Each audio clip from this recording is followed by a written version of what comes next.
Shalom, everyone. This is Malaya. I have another witness here, straight from Jerusalem. His name is Brother Efrem. And we have not had an opportunity to really get to know each other. There's so many people that are coming up. Where are you from, Brother Efrem? I'm from Virginia. Oh, okay. What part of Virginia? I'm a little bit south of Richmond. All right. I lived there too at one point in time. Okay. Now you came up with a group of other brothers, right? Yes, I did. What spurred you to come to Israel, and why now? Well, I've always wanted to come to Israel ever since I was a little boy. Really? Yeah. There was something about going to see the Dead Sea for whatever reason and just wanting to come to the Holy Land, but not really knowing what it meant. But I connected with Kenyon last year when he made his first documentary. And once I saw the documentary, I was already in the truth before that, but once I saw the documentary, and I'm kind of a history buff, it just kind of put everything into play for me. It was like, I got to get to the land, I got to go over there, and I got to see it for myself. So once I saw the documentary and I started connecting with Kenyon, then it was just, I'm going to make plans to come out here for 2015. That is amazing. You know, I remember as a little girl, my parents had this huge Bible, and it was a really, really big one. And they set it on the coffee table. And I used to look through it, and I used to see these pictures of these angels. And, you know, who knows what an angel looks like, but I remember the wings, and I remember the somebody they was supposed to be Sarah or somebody, you know, some people carrying the those big what do you call them? Well, vases. Yeah, the cisterns. Right. Yes. And I don't know, it just left an impression on my mind, you know, of this holy place. And for many, many years, I never gave Israel a second thought. Right. So I find myself here, and in the company of other people like myself. And so you didn't give it a second thought. You said, I've got to go there. After you got here, what was your impression? You're a history buff. Well, my impression was like, wow, I can't believe I was here. It was almost like an out-of-body experience. Like, you know, I'm here, but I can't believe I'm here. Right. So just trying to soak everything in as far as the beauty of the land, the people. One of the things I noticed was how the local population was looking at us. So they knew we weren't from here. So we got a lot of stares, and it was a little uncomfortable initially, but I guess you kind of learn to get used to it. But it just kind of puts it even more into perspective of how special we really are when we have these people looking at us and trying to figure out who we are and what are you? Are you Jewish? Are you Ethiopian? What are you? And then when we sit there and try to explain it to them, we kind of get the raised eyebrow, and then they change the subject. So, you know, Kenyon mentioned something to me that I thought was interesting. You know, so many of our people are afraid to come here, you know, and they have all their reasons, and I'm not going to minimize, you know, that fear, you know, because we're terrorized to a great extent wherever we are. So it's not an easy thing for a lot of us. I've traveled all my life, so it was nothing for me to hop on a plane and come here and change my whole life. But he said that when he was on a plane and when he went to Africa and a lot of these places that people might normally fear, he noticed there was always an abundance of Europeans. yes. You know, so they have no fear of going anywhere on the planet. Right. But we, you know, a lot of us don't even venture past our little enclave, our little area. You live in Chicago. Some people live on the west side. They never even make it to the south side. Right. You know, they're not traveled, they're not experienced. So what do you say to those people that are having those kinds of doubts or fears about traveling over here? Well, I mean, one thing the scripture says is that there's a confederacy of nations that wants to keep the name of Israel no more in remembrance. And what we mean by the name of Israel, the original people. So it is in their vested interest to keep us in darkness as far as who we are and to keep that knowledge from us. So one of the things that they do is they make all the places that they like to go, they tell us There's a lot of strife going on there. There's a lot of poor people. That's not a place that's desirable. What could be better than America? So a lot of our people, the only places that we feel that we even have any desire to go to is either somewhere in the States or down in the Caribbean. We never even think or contemplate on venturing to Africa or coming out to the Holy Land or going any other place. And it's just part of that brainwashing that we need to get out of our system. We need to start thinking independently of the system and start looking towards our own and start trying to find out who we are as a people. And I just think there are a lot of our people are so used to someone dictating to them and telling them how to think that sometimes they don't want to think for themselves. So true, brother. That is so true. I couldn't agree with you more. You know, I think part of it is complacency, you know, loving America, and the other part of it is just ignorance. You know, because if one was to continue with the idea of what Africa is all about, a lot of people don't even know that Israel is a part of Africa. Yes. You know, it's on the continent of Africa. Along with Egypt. You know, and I was shocked to hear that. You know, so tell me a little bit more about your first day and what you've learned since you've been here. Our first real day here in the land, we went up to Zion, and of course, once we were, you know, coming down the highway from Arad to Mount of Olives, and we made that turn, I've seen so many, but you know, prior to me coming out here, I try to find out as much information as I can, as much videos that I can find. Tourists that came out here and put videos. So I was kind of already somewhat familiar with the layout. You were a pro when you got. So once we made that turn to come down, and I was the first one in the car and said, "That's Zion right there." You knew? Yeah, wow. I knew. Wow. So once I got there, it was just a real surreal feeling. At one point, I was in tears because I actually came when we finally did go up, and I just knelt down and prayed right there on one of the towers and just asked for forgiveness and praying for my people, my family. So it was just a moment I'll never forget. My. How beautiful.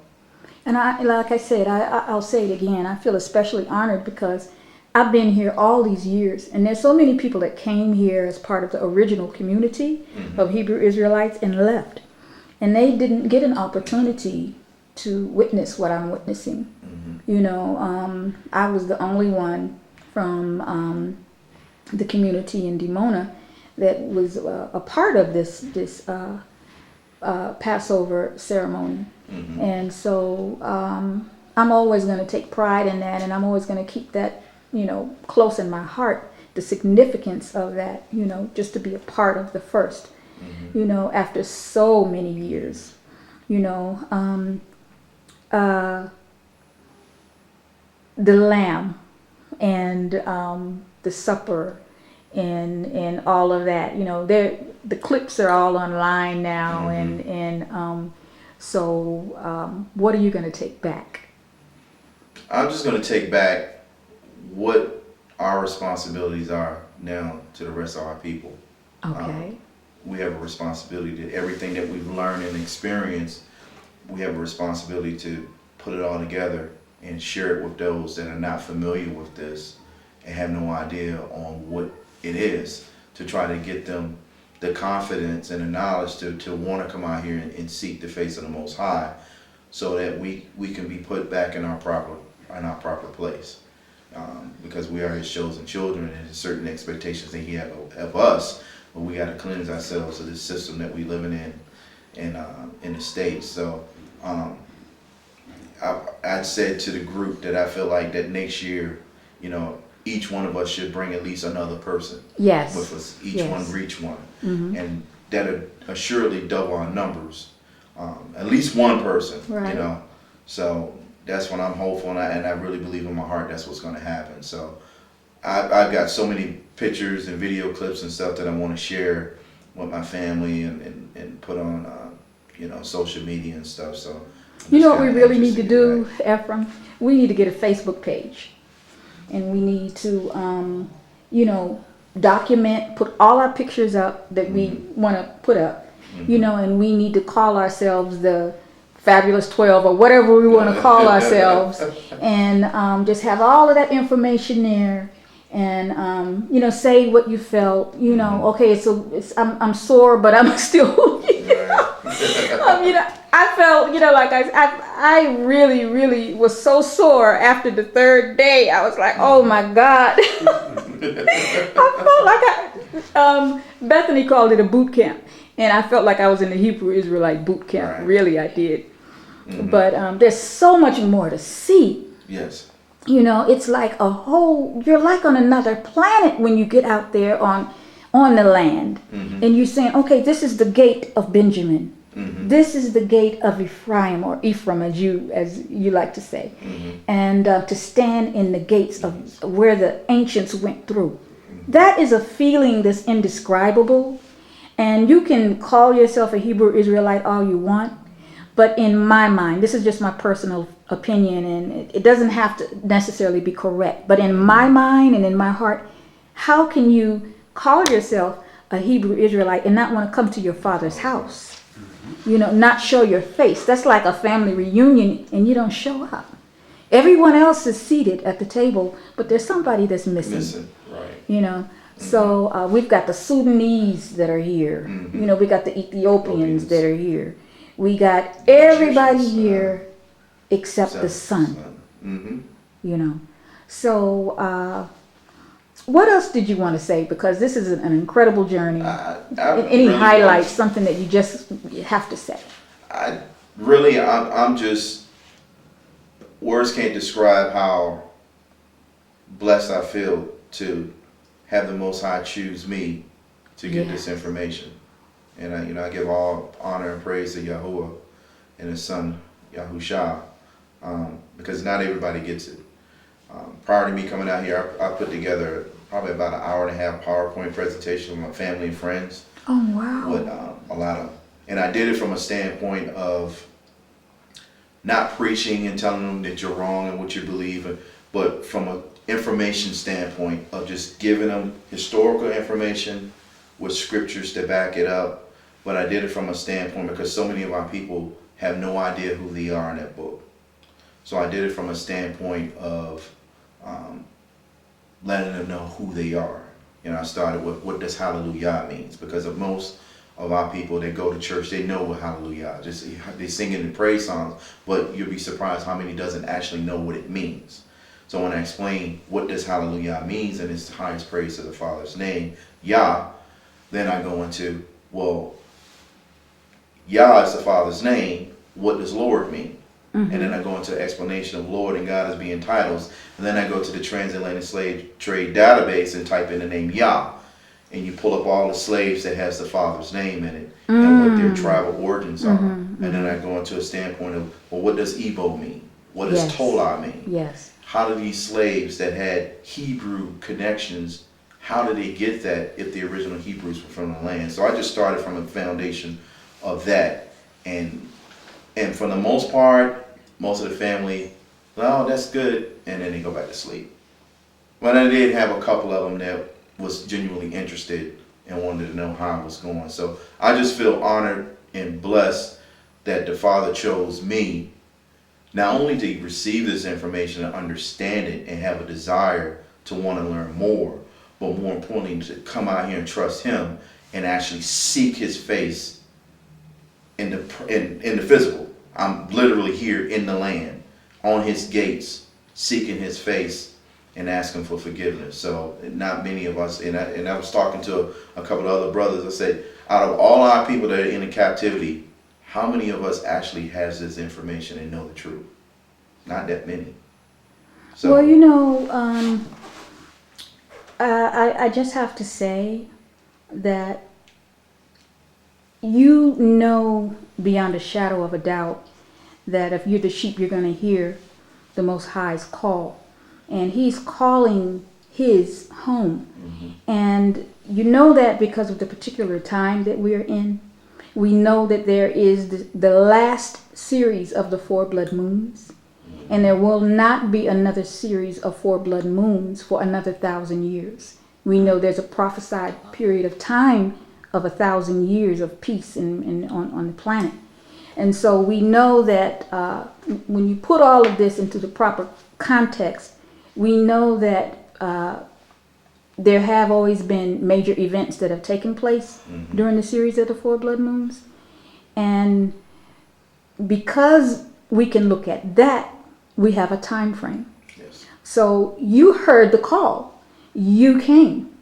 For those that are feeling as though, and I'm not an evangelist of any kind, but to me it just makes common sense, that if you are putting it in its proper context, you know that we don't have all the time in the world. Right.